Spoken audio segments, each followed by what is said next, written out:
and I'm here at the Embedded World 2020 for eeNews, and I'm talking with Calista Redmond. For 1 year now, she is the CEO of RISC-V Foundation. What did you find so far, Calista?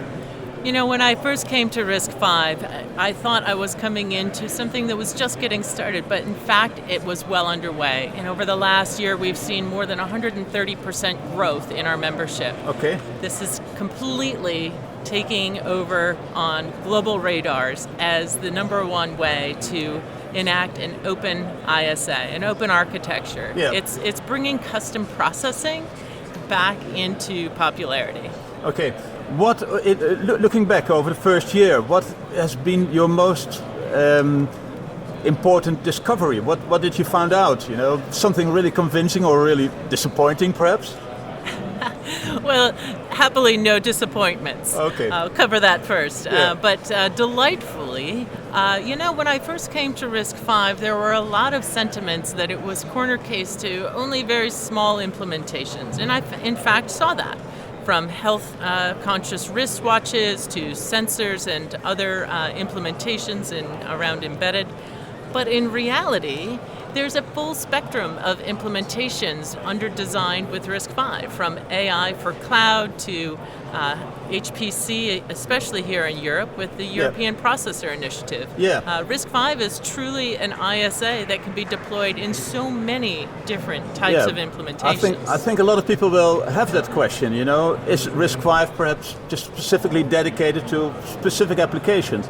For those users, of course, but absolutely unbounded, no boundaries. Yeah. So also in the HPC environment, RISC will or can play an important role. It is powerful enough. The architecture will support that. Yes, absolutely. Okay. On the long term, because short term, I think, you know, what you see with RISC-V, lots of conferences, a lot of interactions with the community, lots of uptake. What do you feel is strategically most important to maintain that success and to have RISC grow over the many years? What in terms of development tools or what in alliances, etc., do you think is important? Right.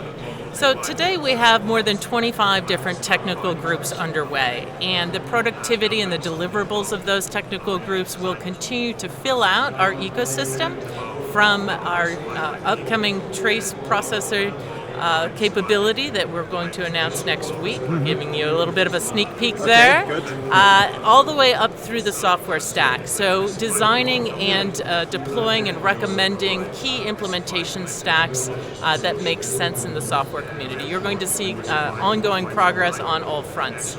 We're continuing to also see a lot of diversity in our stakeholders.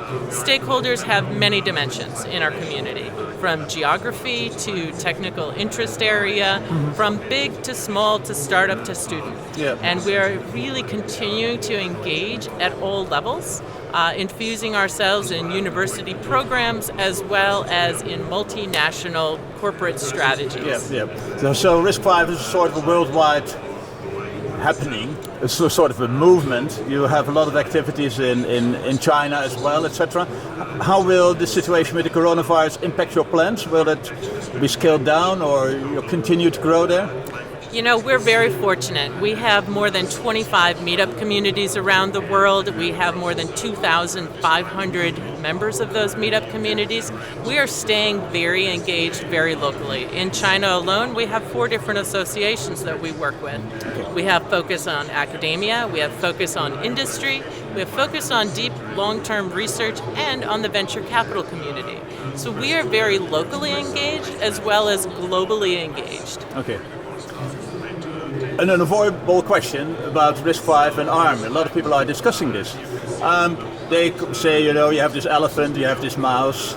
Will RISC-V become an elephant somewhere? Or will ARM and RISC-V be, you know, 2 elephants in the same room? Or how will that work in your opinion? You know, once upon a time, there were many competing architectures, right? Go back to the 1980s. Oh my goodness. And at the end of the day, you know, Intel kind of took over that space because you needed a constant energy supply, because you needed a performance dimension. When the cell phones came, many people invested in ARM, and that continues to be a great strategic choice. Yep. We have many new frontiers right now, many new processing demands, from AI to IoT to cloud to enterprise. I don't believe folks are going to rip out their existing millions in invested architectures. They're looking at RISC-V for the next frontier, and that's absolutely where we're taking it. The world is big enough. The world is absolutely big enough and not shrinking.